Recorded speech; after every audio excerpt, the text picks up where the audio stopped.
जहाँ यूहन्ना बपतिस्मे वाले देने वाले का जन्म हुआ, जहाँ उसने जीसस को बैप्टिज्म दिया, उसकी शुरुआत कैसे हुई, उसके माता और पिता परमेश्वर की विधियों के ऊपर निर्दोष चलने वाले थे, और प्रभु में उसके वचन में लिखा 25 आयत में, लूका 1 उसकी 25, मनुष्य में उसका अपमान दूर किया गया और उसको बेबी की ब्लेसिंग मिली। अब यहां पर हमें देखने को मिलता है कि जो यूहन्ना बपतिस्मा देने वाला था, वो बहुत कम पूरे दुनिया के इतिहास में ऐसे व्यक्ति हुए हैं जिनके आने की घोषणा दूतों ने की है। सैमसन, यूहन्ना, जीसस, बहुत कम 2-4 लोग पूरी आज तक के पृथ्वी के इतिहास में। एक स्पेशल चाइल्ड आने वाला था और उसके लिए परमेश्वर ने किसकी तैयारी करवाई?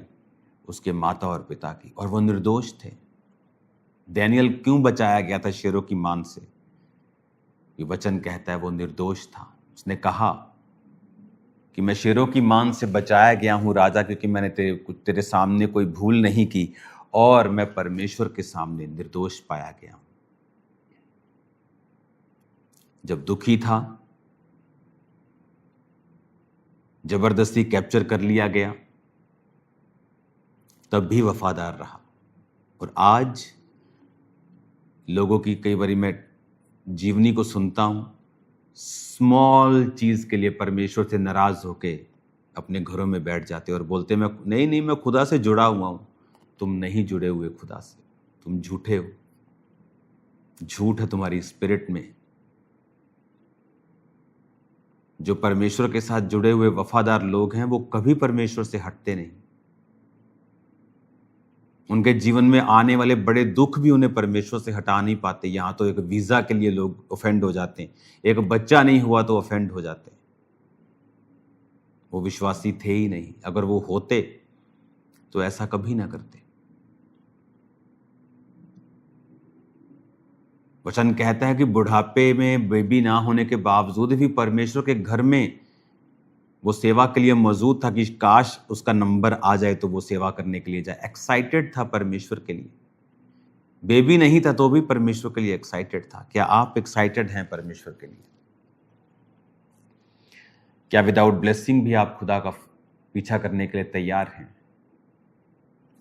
एक सिस्टर को मैं जानता हूं जो उसका यूट्रस खराब हो गया था और बेबी नहीं हो सकता था, पर उसे मैं परमेश्वर के घर में देखता था और वो मुझसे बोलती होती थी कि पापा एक बार बोल दो कि मेरे नहीं होगा तो मैं तामी खुश हूं। उसने नहीं कहा कि मेरे नहीं होगा तो मैं चर्च नहीं आऊंगी, मैं नाराज हो जाऊंगी प्रभु से। मैंने देखा ऐसे फुलिश लोगों को, प्रभु से नाराज हैं, बेबी नहीं है, घर बैठे हैं, चर्च नहीं जाते। कहते वैसे हाँ प्रभु को हम मानते हैं। नहीं मानते तुम। अगर तुम प्रभु को मानते होते तो तुम किसी भी जीवित चर्च के साथ जरूर जुड़े होते। तुम नहीं मानते परमेश्वर को।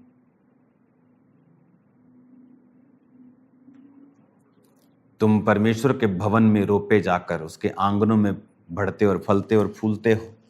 अगर तुम परमेश्वर के भवन में नहीं लगाए गए हो तो तुम कहीं नहीं हो। बाइबल कहती है उसके जीवन में एक बड़ी ठोकर बन सकता था वो बेबी ना होना, पर वो फिर भी परमेश्वर की विधियों पर निर्दोष चलने वाले थे। और कहाँ है, बुढ़ापे में भी परमेश्वर के घर में याजक का काम करता था, पवित्र स्थान में जाना था। और फिर परमेश्वर ने उसकी चिट्ठी निकाली और वो गया और वहां वो अपनी रीति रिवाज कर रहा था तो दूत उसके सामने प्रकट हो गया और उसने कहा अब तेरी पत्नी के बेटा होगा। वो मान नहीं रहा था, नहीं वो बांझ है, नहीं उसके तो पीरियड नहीं आते, मैं तो बूढ़ा हो गया हूँ।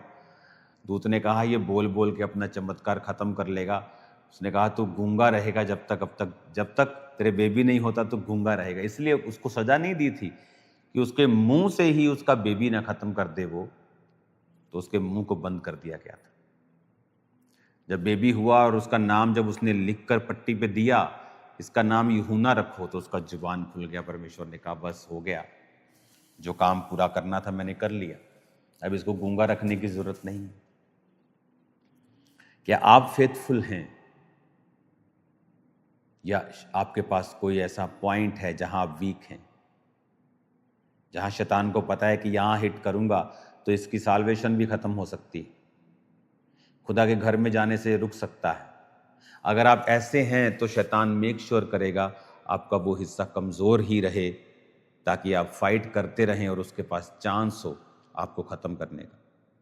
लेकिन अगर आप ढीठ हो चुके हैं स्पिरिट में कि आपको चाहे एक बंदी बना लिया गया हो, चाहे बुढ़ापे तक कोई आशीष नहीं है, तभी भी आप परमेश्वर के घर में हैं, तो दुनिया की कोई ताकत फिर आपका नुकसान नहीं कर सकती। पूरी दुनिया में ऐसे दो चार उदाहरणें आपको मिलती हैं जहां स्वर्गदूतों ने अनाउंस किया बेबी आने से पहले। उनमें से एक बेबी ये था यूहन्ना, वो अलीशिबा उनमें से, उन 3 औरतों में से एक औरत थी। इतना बड़ा प्रिविलेज उसे मिला क्योंकि वो निर्दोष चलने वाले थे और उन्होंने ठोकर नहीं खाई और वो खुदा से प्यार करते थे। क्या वचन में नहीं लिखा, बाइबल में नहीं लिखा, उसने जो मुझसे स्नेह किया है इसलिए मैं उसको छुड़ाऊंगा। उसने लंबी प्रार्थना की है, नहीं कहा उसने ये किया वो किया, उसने कहा उसने मुझसे स्नेह किया है। एक माँ कई बार अपने बच्चे को छोड़ नहीं पाती, चाहे वो नशे करता है, क्योंकि वो स्नेह करती है उससे। परमेश्वर कहता तूने जो मुझसे स्नेह किया है मैं तुझे छुड़ाऊंगा। परमेश्वर से प्यार करने वाले लोग दुखी रहकर भी परमेश्वर के ही होते हैं। वो फास्टिंग नहीं कम करते, चर्च आना कम नहीं करते, प्रभु के पास जाना कम नहीं करते, और वो उन चीज़ों की ओर ध्यान लगाते हैं जो उनके जीवन में 10 तरह की पॉजिटिव है। अलीशिबा और जकरिया को परमेश्वर का आत्मा गाइड करता होगा कि क्या हुआ तुम्हारे बेबी नहीं, देखो तुम याजक हो, ब्लेसिंग है, तुम्हारे घर में हर प्रकार की आशीष है, हाँ है, तुम्हारा शरीर सही, देखो तुम बूढ़े हो फिर भी सेवा करने के काबिल हो, हाँ प्रभु सही बात है। अलीशिबा तुम सिर्फ बांझ हो लेकिन और कोई बीमारी तुमको नहीं है, देखो तुम्हारे जीवन में हर आशीष है, हाँ सही है। 1500 आशीषें हैं, उन पर ध्यान लगाओ, जो एक नहीं है वो भी आ जाएगी।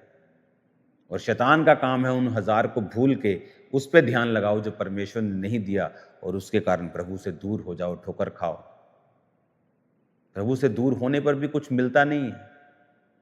ऐसा नहीं कि तब काम हो जाता है, उल्टा जो होना होता है वो भी बंद हो जाता है, लेकिन शैतान फिर भी वो रास्ता चुनने के लिए लोगों को मजबूर करता है, और जो वचन के कमी होती है जिनके अंदर, वही उस रास्ते को अपनाते हैं।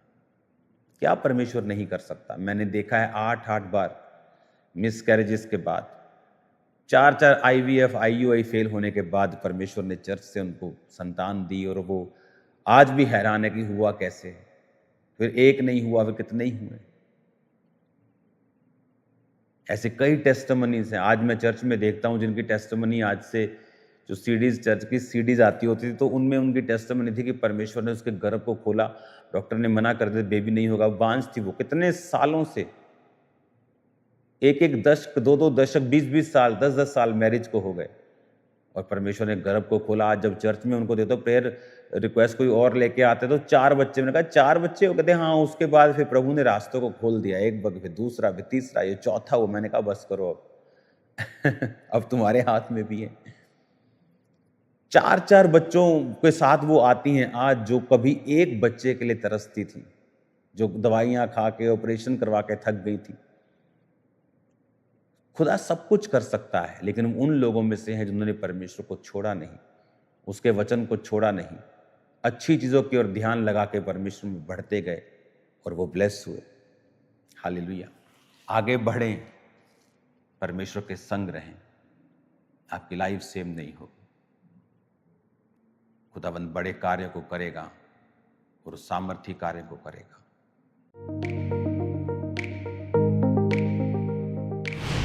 परमेश्वर के दास के द्वारा दिए गए जीवित वचनों और गहरे आत्मिक भेदों को जानने के लिए